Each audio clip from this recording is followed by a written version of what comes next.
Bonjour tout le monde à la maison, je me présente, je m'appelle Chloé et voici ma sœur Jade. Donc aujourd'hui, ensemble, on va créer un théâtre d'ombre à la maison. Tu vas voir, c'est une activité qui est super simple à faire et que tu vas pouvoir créer avec du matériel que tu trouves déjà à la maison. Donc, tu vas pouvoir faire l'atelier seul, mais ça risque d'être plus amusant si tu as un ami ou une amie avec toi pour le faire. Et aussi, tu risques d'avoir besoin d'un adulte pour t'aider à découper. Donc, le matériel que tu as besoin, c'est un carton noir, une boîte à pizza ou une boîte de céréales, du papier parchemin, des brochettes, un crayon, des ciseaux, du papier collant ou de la colle et une règle. Donc maintenant qu'on a tout le matériel pour nous, place au théâtre d'ombre. Mais en fait, Chloé, c'est quoi du théâtre d'ombre? Bonne question. Le théâtre d'ombre, c'est une forme d'art millénaire venant de l'Asie qui va mélanger plusieurs autres formes d'art ensemble, soit le chant, la littérature, les marionnettes, et le tout pour raconter une histoire. Ok, fait que c'est comme du théâtre d'ombre chinoise. Ouais, entre autres, mais il n'y a pas seulement que la Chine qui fait du théâtre d'ombre. Est-ce que tu pourrais me nommer quelques autres pays? En Asie, il y aurait l'Inde, la Thaïlande, Oui, l'Indonésie, exact! le Cambodge. Oui, exactement, tous ces pays-là. Donc, ça vient d'un peu partout en Asie. Ce qui va changer, en fait, d'un pays à l'autre, ça va être, entre autres, la forme des marionnettes, si on voit l'acteur ou pas, ou quel type de musique les musiciens vont jouer. Ah, il y avait des musiciens aussi? Ouais, en fait, traditionnellement, le théâtre d'ombre était exécuté par des moines accompagnés d'un orchestre. Mais ça a évolué vers une forme d'art populaire qui servait à raconter des histoires ou des grands poèmes.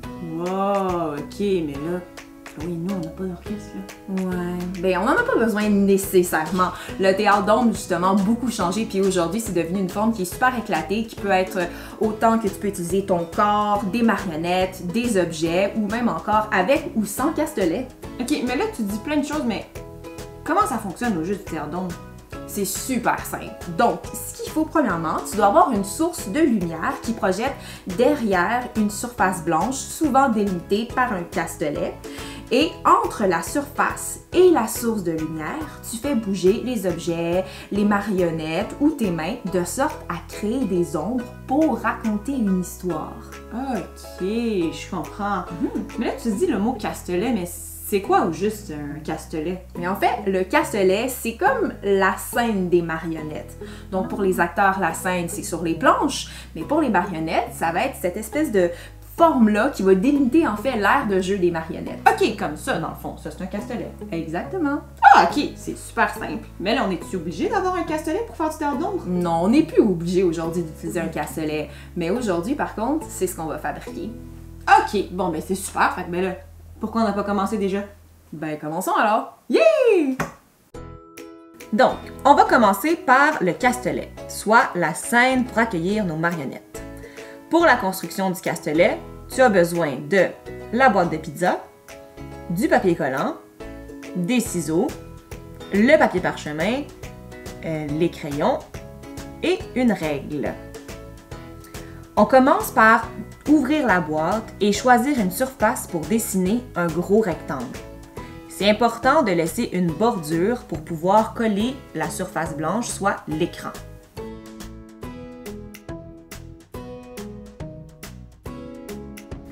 À l'aide des ciseaux et peut-être de tes parents, découpe le rectangle et recouvre-le d'un trou avec du papier parchemin. Colle le papier parchemin avec du papier collant et assure-toi qu'il recouvre tout l'espace découpé. Ensuite, replie la boîte afin de lui donner un angle de 90 degrés et, à l'aide de papier collant, solidifie les coins.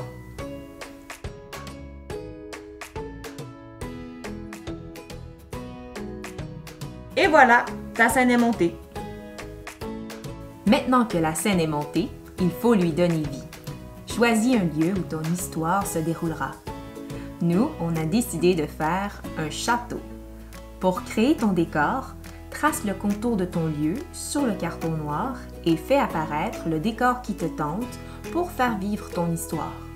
Une fois le décor tracé, découpe-le, et colle-le directement sur le papier parchemin avec du papier collant ou de la colle.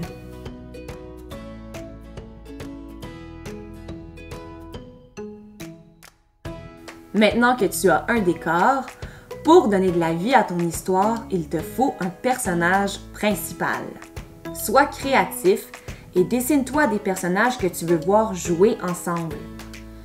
Ne limite pas ton imagination et amuse-toi avec la forme que peut prendre ton personnage. L'important, c'est pas les petits détails comme les yeux ou les motifs sur les vêtements du personnage, mais bien de s'attarder à la forme du contour, parce que c'est ça qui va être perceptible quand la lumière va s'allumer. Oublie pas, il faut que tu crées un personnage qui est proportionnel à la grosseur de ton décor. Une fois ton personnage qui est tracé, découpe-le et colle-le sur la tige à l'aide de papier collant. Ça va être important de coller la tige à un endroit stratégique pour que ce soit plus facile à manipuler. Donc, idéalement, dans le bas de ton personnage ou sur le côté. Voilà, maintenant que tu sais comment faire des personnages, tu peux en créer le nombre que tu veux pour ton histoire. Maintenant que tu as tes personnages, ton castelet et ton décor, tous les éléments sont faits prêts pour le grand spectacle. Maintenant, il est primordial de trouver un endroit sombre pour faire apparaître la magie du théâtre d'ombre. Il est temps de trouver une source lumineuse. Une lumière que tu peux facilement trouver et utiliser est celle d'un téléphone cellulaire. Allume la fonction lampe de poche du téléphone et laisse la magie opérer. Tu peux également utiliser une lampe de poche ou une simple lampe. Tu verras que selon les sources que tu utilises, la couleur de la lumière peut changer. Laisse-toi inspirer par les couleurs. Ça pourra influencer le cours de ton histoire. Par exemple, une lumière plus jaune peut ressembler à celle du soleil, alors qu'une lumière blanche pourrait être une scène au clair de la lune. Tu vas voir aussi que selon la distance et la position de la lumière, ça influence la grosseur et la définition des contours de ton personnage et de ton décor. Amuse-toi à positionner ta lumière à différents endroits et observe comment ça change ton décor.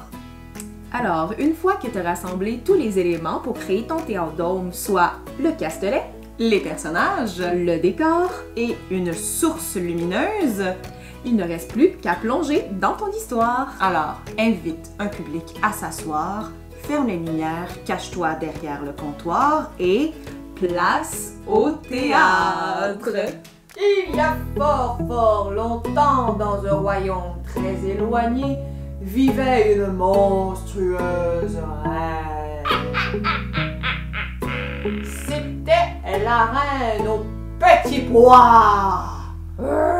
J'adore les petits pois, c'est mon plat préféré.